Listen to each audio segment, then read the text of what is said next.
변박 목사의 아침 묵상 2025년 2월 12일 수요일 아침입니다. 오늘은 누가복음 9장 28절로 36절 말씀을 통해서 아름다운 스승님 예수, 아름다운 스승 예수님 이런 제목으로 말씀 묵상의 은혜를 나누겠습니다.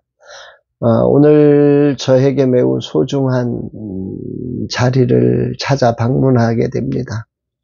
아픔과 절망이 되었고 나로 저를 돌아보게 한 그 자리에 가서 내 삶을 정돈하는 시간을 가지려고 합니다.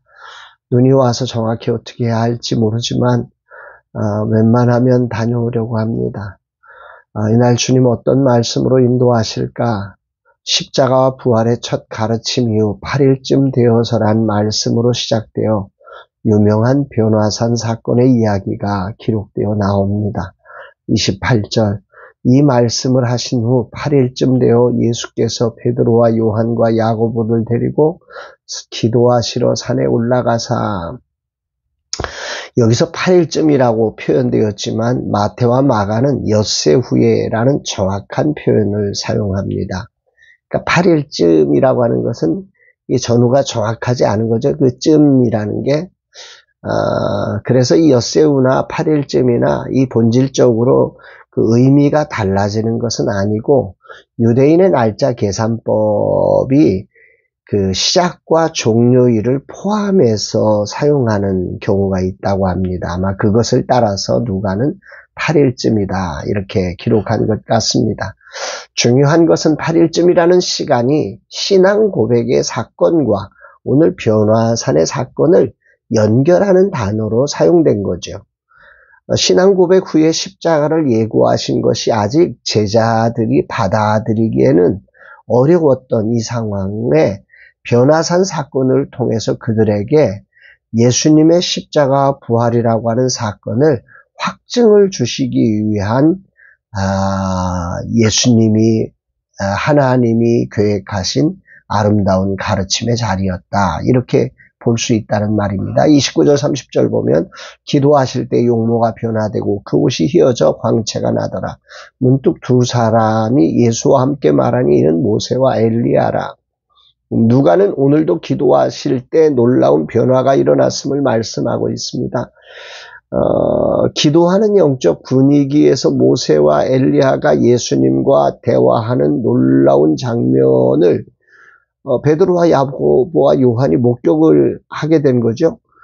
기도의 자리를 통해서 하나님께서 예수님을 영화롭게 하여 제자들로 예수님이 누구신지를 이게 구체적으로 예언하시고 모세와 엘리야가 예수님이 이제 별세하실 것에 대한 이야기를 듣게 하시면서 이 예수님이 어떤 분이시고 어떤 행보를 거쳐야 하는지에 대해서 확인시켜 주시는 아주 중요한 장면입니다. 기도하는 영적 분위기에서 예수님께서는 그리스도이심을 발견하게 했지만 이후 십자가와 부활을 말씀하실 때 아직 받아들이지 못하는 이들을 변화산 사건을 통해서 분명하게 내가 고백하신 이분이 이런 분이시구나 그러면서 예수님께서 십자가를 통한 그 죽음의 길을 걸으셔야 하는 구속사적인 필연적인 길이고 그 길이 영광의 길이라는 사실을 이제 깨닫게 해주시고 있는 하나의 과정입니다. 예수님은 단순히 뛰어난 인간이 아니라 하나님의 그리스도이시며 하나님의 아들이신 영광의 존재로 십자가를 통한 구원의 길을 여시는 분이시다. 이렇게 말씀하시는 거죠. 이후에 결정적인 고백을 하나님께서 친히 이 베드로에게 들려주시죠. 35절 구름 속에서 소리가 나서 이르되 이는 나의 아들고 택함을 받은 자니 너희는 그의 말을 들으라 하고 이는 나의 아들이다. 곧 택함 받은 자다. 그러니까 너희들은 그의 말을 듣고 따라가라. 그렇게 말씀을 확인 도장을 찍어주는 거죠.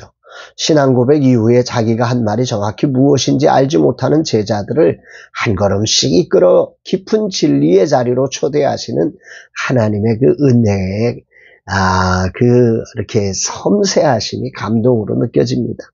이런 주님이 저도 이끄시고 계시기에 오늘이란 시간의 연약함 속에서도 소망을 품고 이렇게 버틸 수 있다고 생각됩니다. 할렐루야입니다. 제자들은 이 소리가 들릴 때 영광의 구름에 덮여 34절은 무서워하였더라 이런 표현이 나오죠.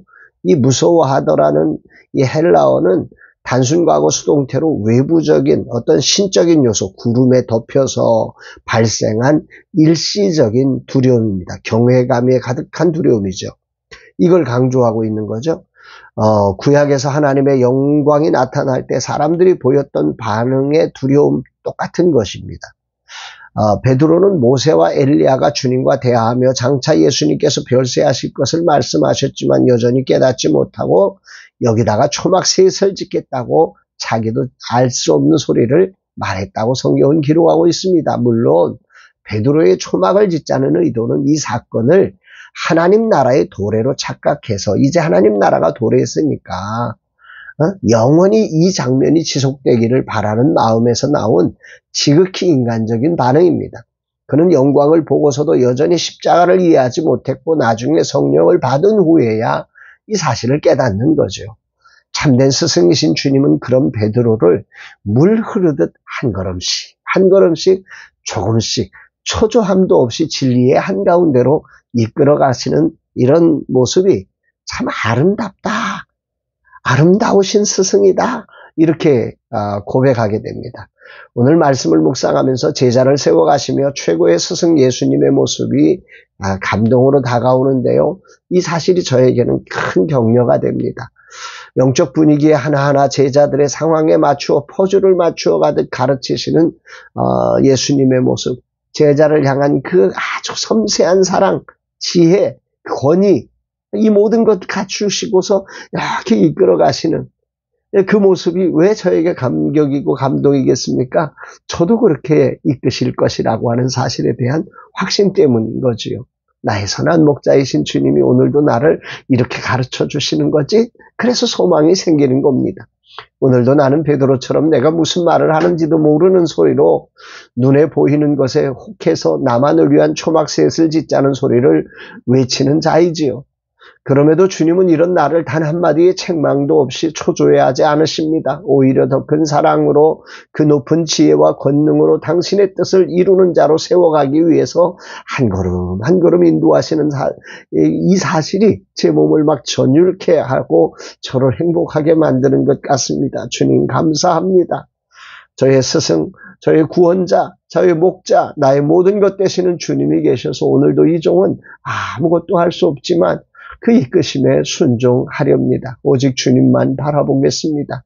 주님 감사드립니다. 제자들을 이토록 섬세한 사랑으로 한 걸음씩 가르치신 참된 스승이신 주님을 찬양합니다.